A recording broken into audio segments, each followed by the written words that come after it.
বলেন, এই আমার সাহাবারা তোমরা শোনো, যুগে যুগে যত নবী রাসূল আল্লাহ তাআলা এই দুনিয়ার জমিনের মধ্যে প্রেরণ করেছে, প্রত্যেকজন নবী রাসূলগণকে আমি নবীজিকে স্বপ্নে দেখানো হলো।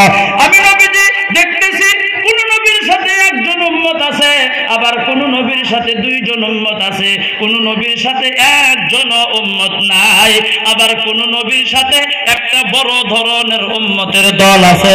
ও মুসলমান বন্ধুগণ আমার, আল্লাহর নবী মনে মনে চিন্তা করতেছেন, প্রত্যেকজন নবীগণকে দেখলাম, প্রত্যেকজন নবীগণের উম্মতদেরকে দেখলাম, তারা জান্নাতের দিকে রওনা হয়ে গেল, তাহলে আমি নবীজির উম্মত গুলিন কোথায়?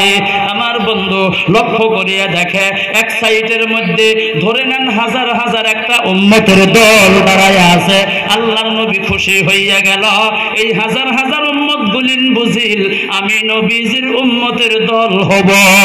স্বপ্নের মধ্যে জিবরাইল আছে, আল্লাহর নবীকে বলেন, নবী গো, এই যে উম্মত গুলিন আপনি দেখতেছেন, এই উম্মত গুলিন আপনি নবীজির উম্মতের দল না।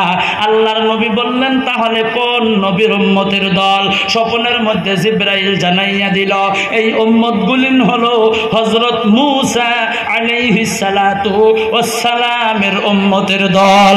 জোরে বলুন সুবহানাল্লাহ। আমার বন্ধুগণ, আল্লাহর নবী বললেন, তাহলে আমি নবীজির উম্মত গুলিন কোথায়? স্বপ্নের মধ্যে জিবরাইল বলেন, উনজুর ইলাল উফুক। উনজুর মানে নজর করো, তাকাইয়া দেখো, চাইয়া দেখো। উফুকুন মানে হইল দিগন্ত, উপরের দিকে। ও নবী গো, আপনি একটু উপরের দিকে নজর করেন। আল্লাহর নবী এবার উপরের দিকে নজর করলেন। নজর করার পর আল্লাহর নবী দেখতেছেন ওই জায়গার মধ্যে হাজার হাজার উম্মতের দল ছিল।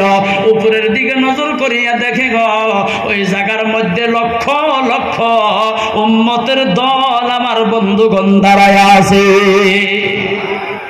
এটা সুবহানাল্লাহ হইল। আরো আসতে বলেন সুবহানাল্লাহ, আরো লাহি বলেন সুবহানাল্লাহ, জোরে বলেন সুবহানাল্লাহ। মানুষ জোরে বললে লাহে কয়, লাহে বললে জোরে কয়। সব কামে মুসলমান উল্টা।